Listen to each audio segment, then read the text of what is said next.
کبھی سوچا ہے ملت کے حالات کیوں نہیں سدھر رہے اور کب سدھریں گے؟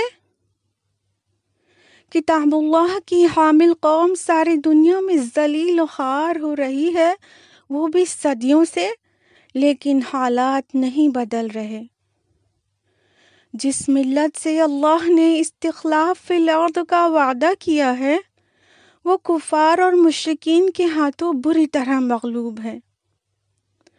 جس امت کو امامت الناس کے منصب پر فائز کیا گیا تھا، وہ دوسروں کی اندھی تقلید کو باعث عزت و شرف سمجھ رہے ہیں۔ اتنی ذلت و پستی سے ہم کیوں دوچار ہو گئے اور یہ حالات بدلنے کا نام کیوں نہیں لے رہے ہیں؟ کیا اللہ کی مدد و نصرت کے وعدے جھوٹے ہیں معاذ اللہ؟ نہیں۔ آؤ جانے کہ حالات کیوں نہیں بدل رہے۔ امت کے حالات اس لیے نہیں بدل رہے کیونکہ ہم نے اپنی عظیم ذمہ داریوں سے فرار اختیار کر لیا ہے اور سب کو اپنی اپنی پڑی ہے۔ کبھی سوچا ہے اللہ کی بنائی اس زمین پر اس کا دین مغلوب ہو رہا ہے اور سب کو اپنی اپنی پڑی ہے۔ میرے نبی کا مشن تکمیل کا منتظر ہے اور سب کو اپنی اپنی پڑی ہے۔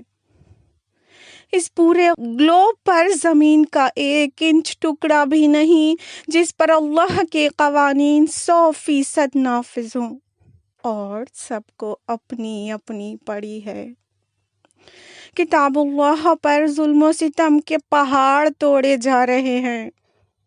کوئی پڑھتا ہی نہیں، کوئی پڑھتا ہے تو سمجھتا نہیں، کوئی سمجھتا ہے تو عمل نہیں کرتا، کوئی عمل کرتا ہے تو آدھا ادھورا اور دوسروں تک نہیں پہنچاتا۔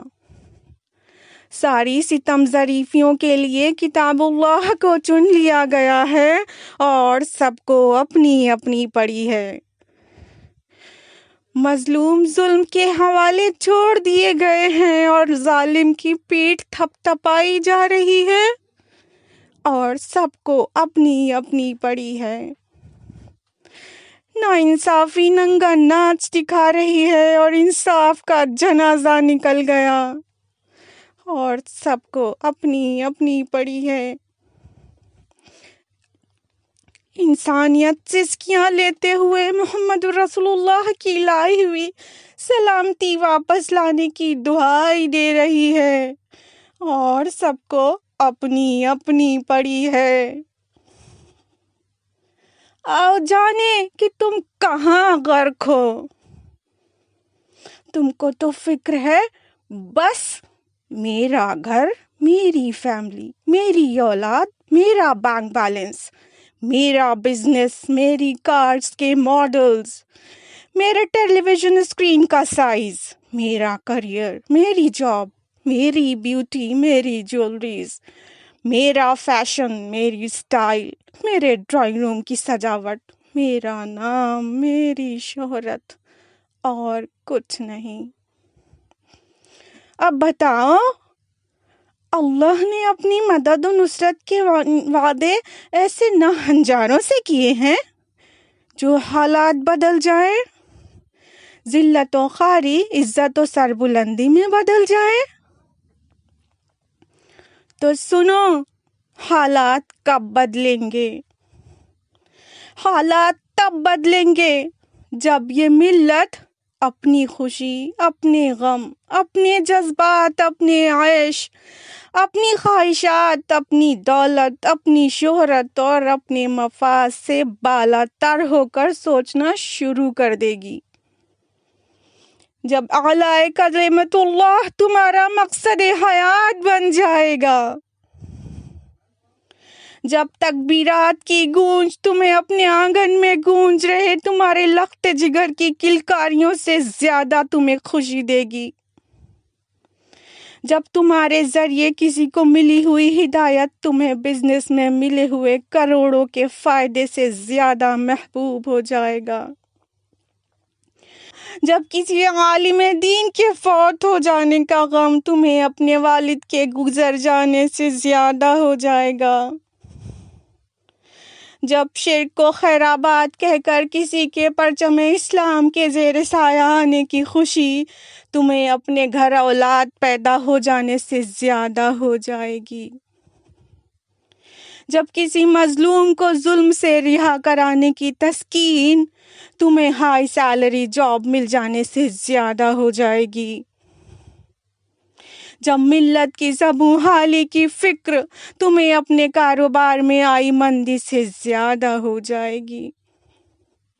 جب تمہاری نیندیں اڑنے کی وجہ اولاد کے کریئر سے زیادہ کتاب اللہ کے ساتھ بڑھتی جا رہی بے پرواہی بن جائے گی۔ حالات تب بدلیں گے جب لا مقصود الا اللہ، لا مطلوب الا اللہ، لا محبوب الا اللہ ہو جائے گا۔ کچھ بھی مقصود نہیں سوائے اللہ کے، کچھ بھی مطلوب نہیں سوائے اللہ کے، کچھ بھی محبوب نہیں سوائے اللہ کے۔ یہ مت سمجھنا کہ اگر ہم نہ سدھرے تو حالات کبھی نہیں بدلیں گے اور دین اللہ مغلوب ہے، مغلوب ہی رہ جائے گا۔ نہیں، اللہ کا دین غالب ہونے کی صفت رکھتا ہے۔ اللہ کا وعدہ اور اس کے رسول کی پیشن گوئی ہے کہ اس کا عظیم الشان دین ایک دن غالب ہو کر رہے گا۔ لیکن ذرا سوچو، اگر اس غلبہ دین حق میں ہم نے اپنا کنٹریبیوشن نہ دیا تو میری اور تمہاری کیا بنے گی؟ اللہ تعالیٰ ایسے فاسقوں کو پہلے حاشیے میں پھر کوڑے دان میں اٹھا کر ڈال دے گا اور اپنے ایسے بندے پیدا فرما دے گا جو قرآن کی مطلوبہ صفات کے حامل ہوں گے، اور اللہ ان کے ذریعے دین اسلام، دین عدل کو پوری دنیا پر غالب کر دے گا۔ اب اپنی سوچو، تم کہاں کھڑے ہو؟ اگر ایسی ہی مادہ پرستانہ زندگی گزارتے ہوئے دار فانی سے کوچ کر گئے تو روز محشر اپنے رب کے سامنے کیسے کھڑے ہوگے؟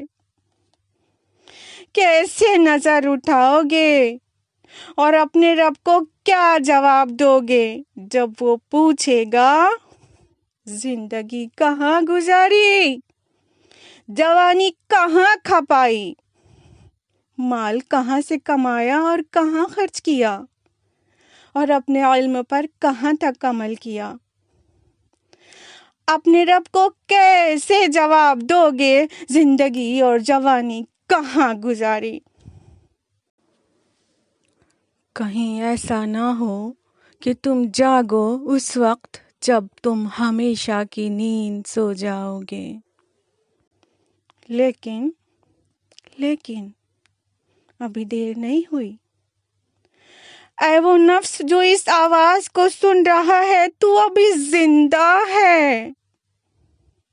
ذرا اپنے ایک ہاتھ سے دوسرے ہاتھ کی نبض کو پکڑو، دیکھا تم ابھی زندہ ہو۔ ابھی دیر نہیں ہوئی۔ ارجعوا الی اللہ، پلٹو اللہ کی طرف، ففروا الی اللہ، بھاگو اللہ کی طرف، واعتصموا باللہ، اور چمٹ جاؤ اللہ سے۔